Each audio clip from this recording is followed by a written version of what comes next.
महाराज, मैंने सैनिकों के साथ मिलकर पूरे शहर में ढूंढ लिया, लेकिन राजकुमारी जी कहीं नहीं मिली। फिर तो ऐसा लगता है कि जैसे राजकुमारी जी शहर से कहीं दूर चली गई हैं। ठीक है सेनापति जी, आप हमारी बेटी को शहर से बाहर भी ढूंढिए। मुझे क्या पता था कि उस ज्योतिष की भविष्यवाणी सच हो जाएगी। नहीं तो मैं हमेशा उसे अपने पास ही रखती। न जाने कहाँ और किस हाल में होगी मेरी बेटी। उसने कुछ खाया भी होगा या नहीं। तुम चिंता ना करो रानी, हमारे सैनिक बहुत ही जल्द रचना को ढूंढ लेंगे। कैसे चिंता ना करूं महाराज, कितने दिन हो गए मैंने उसका चेहरा भी नहीं देखा। आप चिंता ना करो माँ, मैं जा रहा हूँ अपनी छुटकी को ढूंढने के लिए। हाँ माँ, मैं भी भैया के साथ जाऊंगी। ठीक है जाओ, लेकिन अपना ख्याल रखना और जल्दी वापस आना। आज से पहले मैंने ये खेल कभी नहीं खेला था। तुम कहती हो कि तुम राजकुमारी हो और आज तक तुमने लंगड़ी नहीं खेली। मेरे गांव में तो सब लड़कियों को लंगड़ी खेलना आता है। हाँ, मैं बहुत थक गई हूँ। तुम इतनी जल्दी थक गई, अभी तो पूरा गांव घूमना बाकी है और फिर बाद में झरने में नहाना भी तो है। क्या हम गांव घूमने जाएंगे और झरने में नहाएंगे? चलो चलो चलो, जल्दी चलो, बड़ा मजा आएगा। चंपा रचना को पूरा गांव घुमाती है।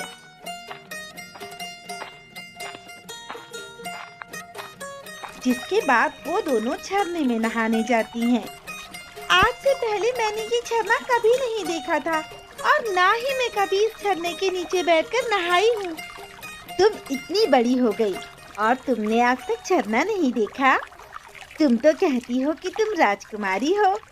भला एक राजकुमारी होकर ऐसा कैसे हो सकता है? मुझे तो लगता है कि तुम झूठ बोल रही हो।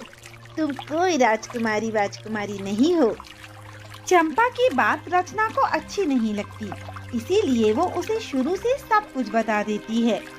लेकिन तुम्हारे माता पिता तुम्हारे साथ ऐसा क्यों करते थे? मुझे क्या पता, उन्होंने कभी मुझे बताया ही नहीं। अब उनसे मिलना तो पूछ लेना। नहीं नहीं, अब मैं उनके पास कभी नहीं जाऊंगी। अगर मैं वहाँ गई तो वो लोग मुझे फिर से महल में कैद कर देंगे। मुझे वहाँ बिल्कुल भी अच्छा नहीं लगता। मुझे यहाँ बहुत अच्छा लगता है। अब मैं हमेशा तुम्हारे साथ रहूंगी। ठीक है, अभी घर वापस चलते हैं। कल भी तुम मुझे घुमाने ले चलोगी ना? हाँ, कल हम दोनों घूमने जाएंगे। अब मैं घर जाती हूँ।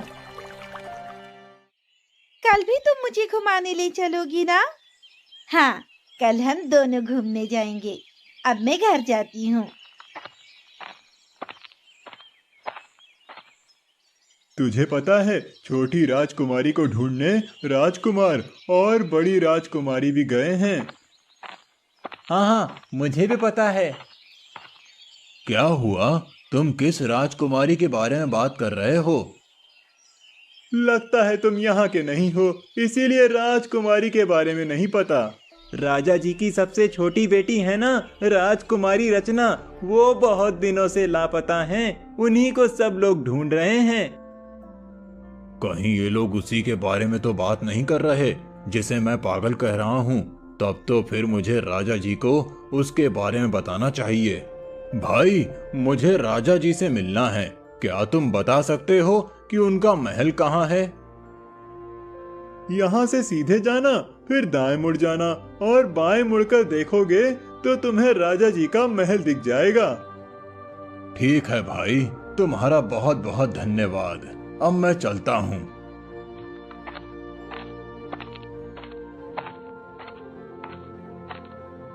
कौन हो भाई, और बिना पूछे अंदर कहाँ घुसे चले आ रहे हो?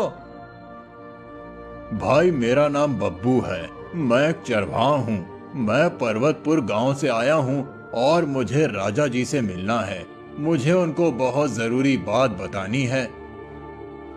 जो भी कहना है हमसे कहो, हम राजा जी को बता देंगे। बब्बू चरवाहा उन दोनों से राजकुमारी रचना के बारे में सब कुछ बता देता है।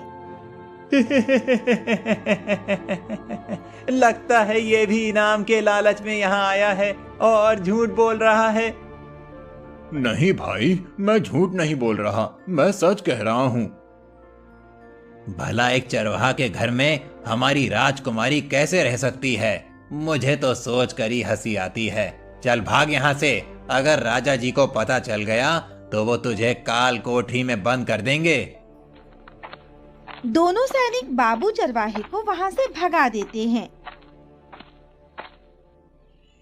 कब से रचना को ढूंढ रहे हैं, अब तक कहीं नहीं मिली। अब हमें वापस लौट जाना चाहिए। नहीं, रचना के बिना नहीं जाएंगे। हे चरवाहा, क्या तुमने राजकुमारी रचना को कहीं देखा है?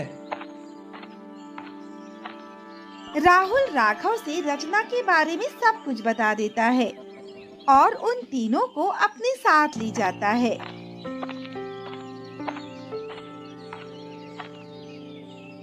छुटकी, तू यहाँ क्या कर रही है? माँ और पिताजी तेरे लिए बहुत परेशान हैं। हमारे साथ चल। नहीं भैया, मैं अब वहाँ कभी नहीं जाऊंगी। पिताजी और माँ मुझे महल से बाहर कहीं नहीं निकलने देते। वो मुझे प्यार भी नहीं करते। वो दोनों तुझसे बहुत प्यार करते हैं। तेरे बिना माँ का रो रो कर बहुत बुरा हाल है। मैं नहीं जाऊंगी। वो दोनों उसे समझाने की बहुत कोशिश करते हैं, लेकिन वो अपनी जिद पर अड़ी रहती है और उनके साथ नहीं जाती।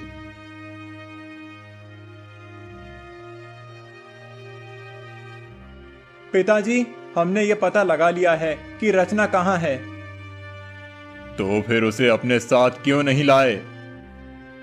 मैंने उसे साथ लाने की बहुत कोशिश की, लेकिन वो हमारे साथ आने को तैयार नहीं थी। ठीक है, हम खुद उसे लेने जाएंगे।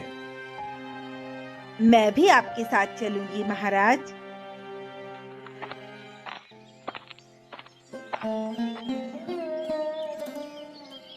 राजमहल छोड़कर हमारी बेटी एक चरवाहे के यहाँ गाय का दूध दूह रही है।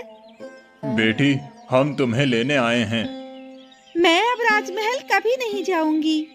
तेरे माता पिता तुझे बहुत प्यार करते हैं, इसीलिए वो तुझे लेने आए हैं। नहीं, मुझे कोई प्यार नहीं करता। हम दोनों तुझसे बहुत प्यार करते हैं बेटी। तो फिर मुझे महल से बाहर क्यों नहीं जाने देते थे? ना ही मुझे भैया और दीदी की तरह घुड़सवारी सिखाई, ना ही मुझे पढ़ने दिया। रचना की बातें सुनने के बाद जयंती उसे ज्योतिषी की भविष्यवाणी के बारे में सब कुछ बता देती है। मैं तुझे खोना नहीं चाहती थी बेटी, इसीलिए तुझे कभी महल से बाहर नहीं जाने दिया।